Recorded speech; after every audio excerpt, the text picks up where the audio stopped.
आज के इस वीडियो में जानते हैं कैसे बने विश्वामित्र क्षत्रिय से ब्रह्म ऋषि। भारतीय संस्कृति में ब्राह्मण का अर्थ केवल जाति विशेष नहीं, बल्कि वह व्यक्ति है जो ब्रह्म ज्ञान, तपस्या, संयम और सत्य के मार्ग पर चलने में सिद्ध होता है।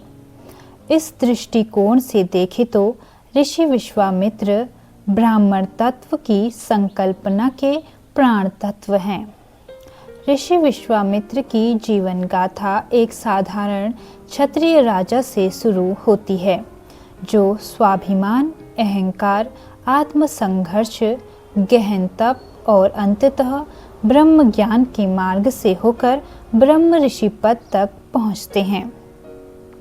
भारतीय ऋषि परंपरा में ऋषि विश्वामित्र एक विलक्षण स्थान रखते हैं।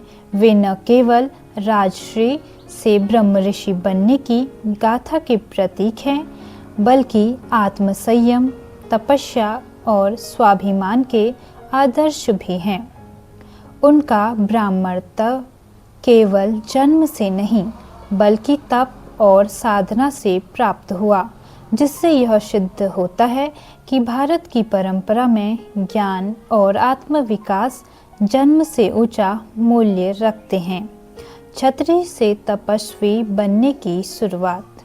विश्वामित्र का जन्म एक क्षत्रिय राजा गाधी के घर में हुआ।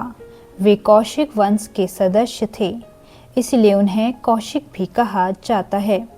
वे यशस्वी राजा थे और अपने राज्य, शक्ति और वैभव से पूर्ण, परंतु एक घटना ने उनके जीवन की दिशा ही बदल दी।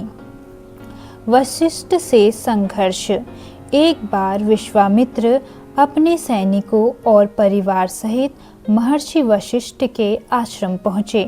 वशिष्ठ ने अपने तपोबल से कामधेनु गाय के माध्यम से सभी के लिए श्रेष्ठ भोजन और सेवा की। विश्वामित्र आश्चर्यचकित हुए, यह देखकर कि एक ब्राह्मण मुनि केवल तपस्या के बल पर ऐसा चमत्कार कर सकता है। विश्वामित्र ने कामधेनु को लेने का आग्रह किया, लेकिन वशिष्ठ ने उसे देने से मना कर दिया। क्रोधित होकर विश्वामित्र ने बलपूर्वक गाय को छीनने का प्रयास किया, पर वशिष्ठ के तपोबल के सामने वह असफल रहे। यहाँ से शुरू होती है उनके भीतर की ज्वाला। शस्त्र बल से कोई भी ब्रह्म तत्व को नहीं छीन सकता, परंतु क्या मैं तप के बल से इसे अर्जित नहीं कर सकता? यहीं से एक राजा का हृदय तपस्वी में बदलने लगा। विश्वामित्र की तप यात्रा, परीक्षा, विघ्न और अंततः ब्रह्म ऋषि तत्व की सिद्धि सरल नहीं थी। विश्वामित्र की राह। ऋषि विश्वामित्र की ब्राह्मण तत्व की यात्रा सीधी और सुगम नहीं थी। उन्होंने राजसी जीवन, ऐश्वर्य और वैभव को त्याग कर जिस तप और साधना के मार्ग को चुना, वह निरंतर परीक्षा, विघ्न और आत्म संघर्ष से बड़ा हुआ था। प्रारंभ में उन्होंने वन में जाकर अन्न जल त्याग कर मौन तपस्या की। उनका उद्देश्य केवल आत्म कल्याण नहीं, बल्कि यह सिद्ध करना था कि तप, संयम और संकल्प के बल पर ब्राह्मण तप प्राप्त किया जा सकता है। लेकिन इस महान संकल्प के मार्ग में बार बार इंद्र द्वारा बाधाएं उत्पन्न की गई। इंद्र, जो स्वयं देवताओं के राजा थे, विश्वामित्र की बढ़ती तप शक्ति से भयभीत हो उठे। उन्हें लगा यदि विश्वामित्र का यह तप पूर्ण हो गया तो वे स्वर्ग की सत्ता को भी चुनौती दे सकते हैं। अतः उन्होंने अप्सरा मेनका को भेजा, जो सुंदरता, स्वर और आकर्षण की चरम सीमा थी। मेनका ऋषि विश्वामित्र के तपोवन में प्रकट हुई और अपनी कांति, राग और सौंदर्य से वातावरण को मोहक बना दिया। वर्षों से मौन, ध्यान और तप में स्थित विश्वामित्र का मन डगमगाया। वे मोह में पड़ गए। उनसे एक कन्या का जन्म हुआ जिसका नाम था शाकुंतला। यह कथा अभिज्ञान शाकुंतलम और महाभारत दोनों में उल्लेखित है। विश्वामित्र का तप भंग हुआ, लेकिन यह कोई स्थायी पतन नहीं था।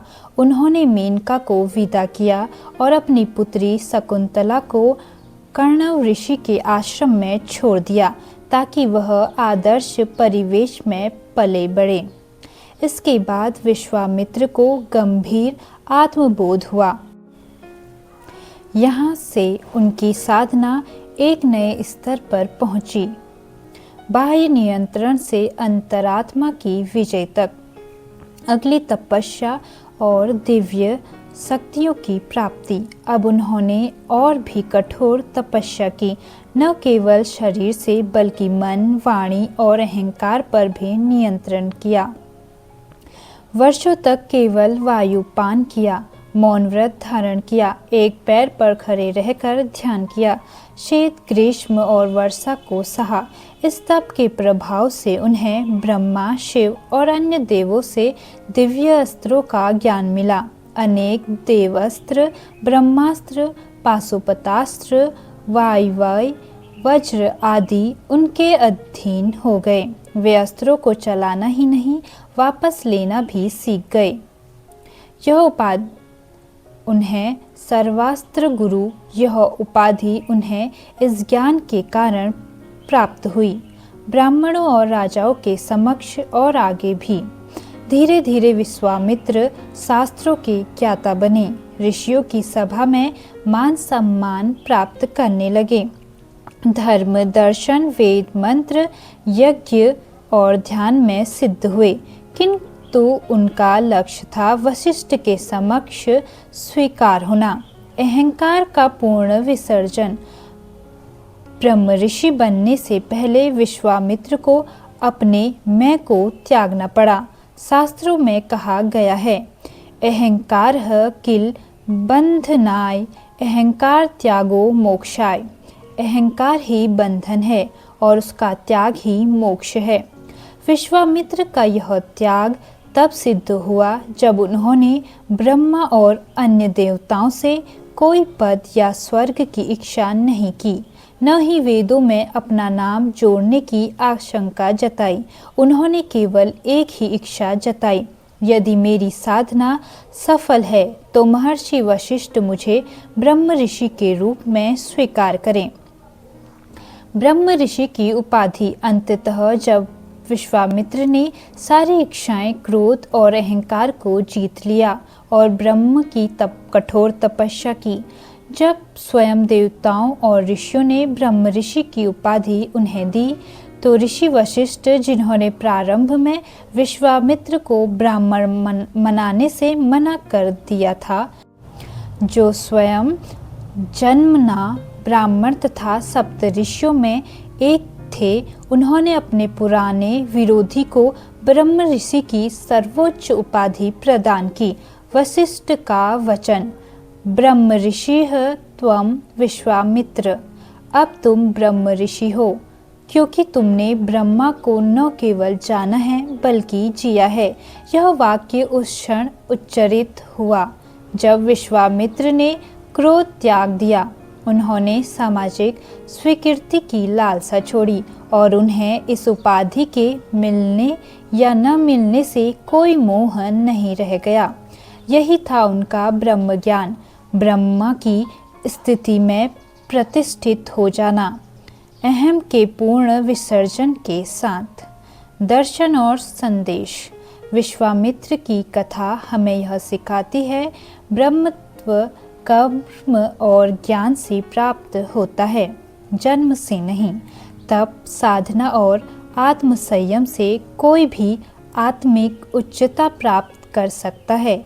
यह कथा वर्ण व्यवस्था के मूल सिद्धांत को चुनौती देती है और भारतीय दर्शन की लचीलापन और योग्यता आधारित मूल्यों को उजागर करती है। निष्कर्ष, ऋषि विश्वामित्र केवल वेदों के मंत्रदाता या राम के ही गुरु नहीं थे, बल्कि एक ऐसे मानव आदर्श हैं जिन्होंने अपने पुरुषार्थ से ब्रह्मत्व को सिद्ध किया। उनकी गाथा आज भी उन सभी के लिए प्रेरणा है जो आत्मिक उन्नति और आत्मविश्वास के मार्ग पर चलना चाहते हैं।